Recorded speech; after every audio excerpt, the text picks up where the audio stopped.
Hello everyone. आज के इस वीडियो में हम लोग पढ़ने वाले हैं क्लास 8 साइंस चैप्टर नंबर 13 है आप लोग का तारे और सूर्य का परिवार। इस अध्याय को आज हम लोग पढ़ेंगे और जो भी हम लोगों का इम्पोर्टेंट पॉइंट है हम लोग उसे भी अध्ययन करेंगे। तो अगर आप लोग चैनल पर पहली बार आए हैं तो चैनल को सब्सक्राइब करके बेल आइकन को प्रेस कर लीजिएगा। चलिए स्टार्ट करते हैं और हम लोग लाइन बाय लाइन को समझते हैं। तो देखिए यहाँ पर क्या है। तो फ्रेंड्स देखिए यहाँ पर क्या है। दिन रात का होना, तरित का कौधना, चंद्र ग्रहण, सूर्य ग्रहण, चंद्रमा की कलाएं आदि प्राकृतिक परिघटनाएं प्राचीन काल से मानव को उद्वेलित करते रहे हैं तथा इनके होने के कारणों को जानने का प्रयास मनुष्य निरंतर करता रहा है। पहले यह मान्यता थी कि पृथ्वी चपटी है, लेकिन जो सूर्य के प्रकाश से बनने वाली छाया एवं छाया के आकार में होने वाले परिवर्तनों आदि का अध्ययन विश्लेषण करते हुए यह स्थापित हुआ कि पृथ्वी गोल है। पृथ्वी कैसी है? पृथ्वी जो है वह गोल है। पहले कुछ वैज्ञानिक अपने मत दे रहे थे कि पृथ्वी जो है वह चपटी है, लेकिन जब हम सूर्य की परछाया देखे, जब कुछ वैज्ञानिकों ने इसके बारे में अध्ययन किया तो पता लगाया कि पृथ्वी जो है वह कैसी है? गोल है। तो देखिए आगे है। इस तरह पूर्व में यह मान्यता थी कि पृथ्वी ब्रह्मांड के केंद्र पर स्थित है तथा तारे, सूर्य और चंद्रमा जो किसी चादर रूपी आकाश पर पारदर्शी गोले के ऊपर जुड़े हुए हैं वे पृथ्वी की परिक्रमा करते हैं। देखिए पृथ्वी की परिक्रमा कौन करते हैं? चंद्रमा। इंपॉर्टेंट पॉइंट है, पृथ्वी की परिक्रमा जो है वह कौन करते हैं। ठीक है, देखिए आगे क्या है आप लोग का। बाद में चंद्रमा की दैनिक गति और मासिक गति, तारों की दैनिक गति, मासिक गति और वार्षिक गति में आए परिवर्तनों के अध्ययन के द्वारा यह देखा गया कि 4-5 ऐसे पिंड हैं जिसे खाली आंख से देख सकते हैं तथा जिनकी गति अन्य तारों से भिन्न है। अतः बाद में इन्हें ग्रह कहा गया है, जिनके नाम शुक्र, मंगल, बृहस्पति, शनि तथा बुध दिया गया। ठीक है, इस प्रकार आपने अब देखिए आप लोग आगे भी देखते हैं। तो अब आप लोग आगे भी देखिए। आगे आप लोग का है कालांतर में पोलैंड के पादरी। देखिए ये पादरी जो थे वह कहाँ के थे? पोलैंड के। ये इम्पोर्टेंट तथ्य है, यानी कि पोलैंड के जो पोलैंड के निवासी थे वह पादरी कहाँ के निवासी थे? पोलैंड के। तथा खगोलविद निकोलस कॉपरनिकस ने अपने अध्ययन से एक क्रांतिकारी मॉडल प्रस्तावित किया जिसमें उन्होंने सूर्य को ब्रह्मांड के केंद्र में मानते हुए पृथ्वी एवं अन्य को सूर्य की परिक्रमा करते हुए बताया। उस समय की सामाजिक मान्यता के विपरीत प्रस्ताव होने के कारण उनके कार्य का प्रकाशन उनकी मृत्यु वाले वर्ष 1543 में हुआ। देखिए इससे आपको एक क्वेश्चन और निकल गया कि कॉपरनिकस की मृत्यु कब हुई। उनके मृत्यु वाले वर्ष कौन सी थी? 1543 ईस्वी को। तो देखिए आगे क्या है। क्रमशः 1609 ईस्वी में गैलीलियो ने अपना दूरबीन विकसित किया। देखिए यहाँ पर एक और इम्पोर्टेंट पॉइंट है। देखिए आपको अगर आप लोग को इसके पीछे वाला चैप्टर 1 से लेकर 12 तक का ऑब्जेक्टिव क्वेश्चन से अगर आप लोग रिवीजन करना चाहते हैं तो नीचे कमेंट कर दीजिएगा कि हाँ हमें रिवीजन का भी वीडियो चाहिए, ताकि मैं आपको रिवीजन करवाऊँ, ऑब्जेक्टिव क्वेश्चन सारा दूंगा। ठीक है, देखिए आपसे एक ऑब्जेक्टिव क्वेश्चन यहाँ पर बनता है। 1609 ईस्वी में गैलीलियो ने अपना दूरबीन विकसित किया।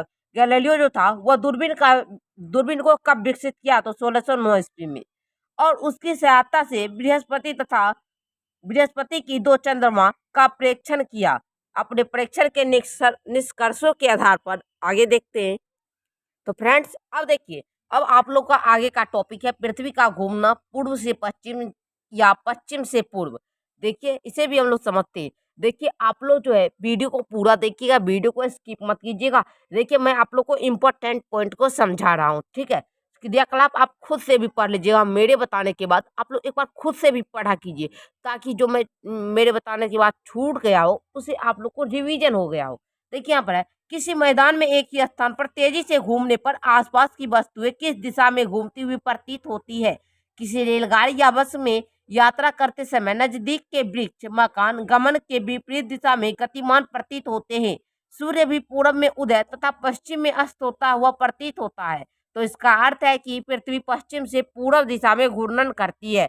इससे आपको एक ऑब्जेक्टिव क्वेश्चन भी निकला कि पृथ्वी जो है वह किस दिशा से किस दिशा में घूर्णन करती है? पश्चिम से पूर्व दिशा में। ठीक है, ये आंसर हो जाएगा।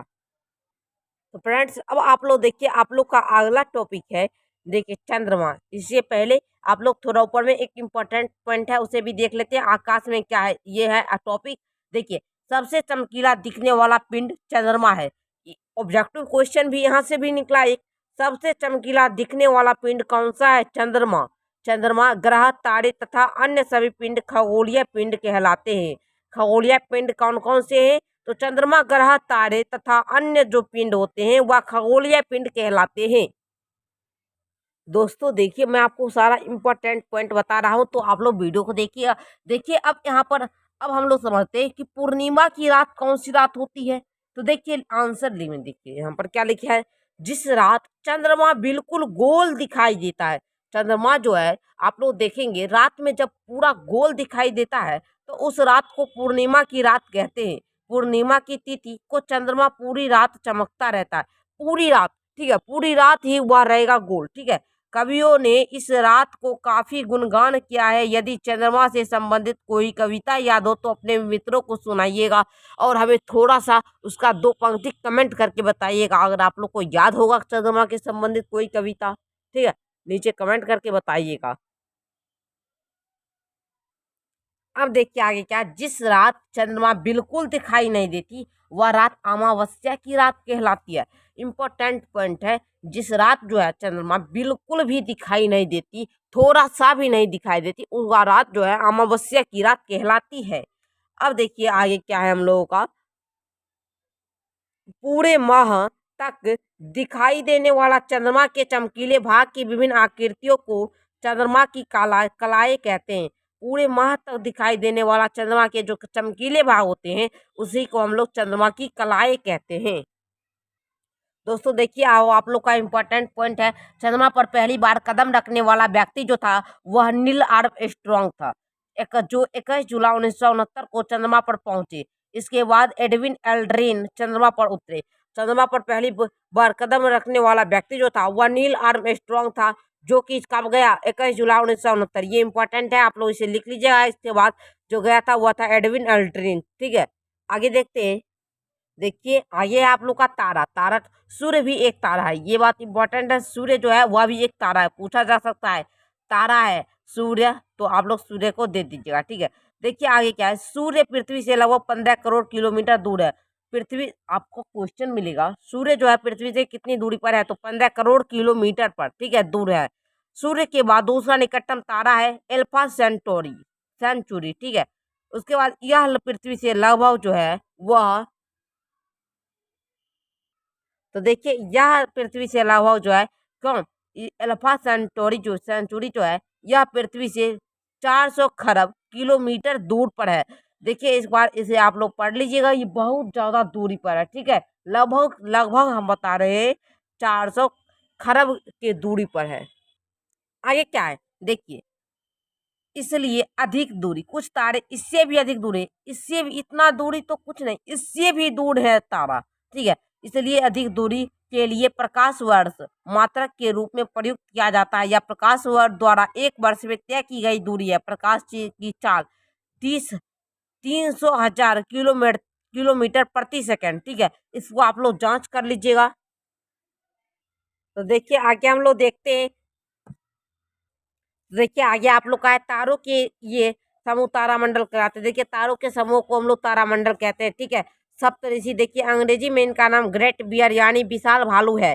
ठीक है, किसका? सप्तऋषि का। इस तारामंडल में 7 सुस्पष्ट तारे होते हैं। इसे गर्मियों में रात्रि के प्रथम प्रहर में देख सकते हैं। ठीक है, गर्मी में हम लोग सप्तऋषि को देख सकते हैं। ठीक है, रात्रि के जब प्रथम प्रहर। ठीक है, अब है हम आप लोग का टॉपिक ओरायन। ठीक है, ओरायन, इसे भी हम लोग समझ लेते हैं। यह यूनानी दंत कथाओं का यह मशहूर शिकारी है। बीच में 3 चमकते तारे उसकी बेल्ट है। ठीक है, ये जो बीच है ये तीनों इसके बेल्ट है। अब फ्रेंड्स आप लोग का टॉपिक है शर्मिष्ठा। यूनानियों को इस तारों के समूह में एक और खूबसूरत और ताकतवर रानी कैसियोपिया अपने सिंहासन में बैठी दिखती है। क्या आपको भी यह प्रतीत होता है? ठीक है, तो ये हम लोग समझ लिए। अब आप लोग का आगे का टॉपिक जो है वह है ध्रुव तारा। ठीक है, ध्रुव तारा। चलिए इसे भी हम लोग समझते हैं। सप्तऋषि या शर्मिष्ठा नामक तारामंडलों को पहचानने के बाद हम इनकी सहायता से आकाश में ध्रुव तारों को खोज सकते हैं। आकाश के उत्तरी भाग में देखिए आपको वर्गाकार सप्तऋषि मंडल दिखेगा।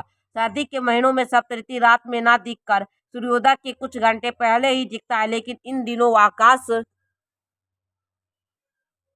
आकाश के उत्तरी भाग में आपको शर्मिष्ठा नाम के 6 तारों का समूह दिखेगा। ठीक है, तो दोस्तों अब हम लोग आगे भी देखते हैं। अब देखिए आप लोग का आगे का टॉपिक है आकाश गंगा या मिल्की वे। तो देखिए इसे लिखेंगे, रात को खुले आकाश में एक से दूसरी छोर तक फैली चौड़ी सफेद पट्टी की तरह एक चमकदार रास्ते को पहचानिए। यह चमकदार पट्टी अथवा रास्ते आपको किस दिशा में फैला दिखता है? वास्तव में यह लाखों तारों का समूह है। ये तारे हमारी पृथ्वी के काफी दूर हैं, अतः इनका हमें केवल प्रकाश ही दिख पाता है। यह पट्टी आकाश गंगा है। प्राचीन समय में इसकी कल्पना आकाश में प्रकाश की एक बहती नदी से की गई थी। इस प्रकार इसका नाम आकाश गंगा या मिल्की वे पड़ा है। ठीक है, आकाश गंगा को 2 नाम है। ठीक है, आकाश गंगा या फिर मिल्की वे पड़ा। तो आज के लिए इतना ही, फिर मिलते हैं हम लोग अगले वीडियो के साथ। और आगे जो अगले वीडियो में हम लोग सौरमंडल से आगे जो है ये सारे को पढ़ेंगे। तो आज के लिए इतना ही, फिर मिलते हैं अगले वीडियो के साथ। तब तक के लिए धन्यवाद। चैनल अपने तो सब्सक्राइब, वीडियो को लाइक।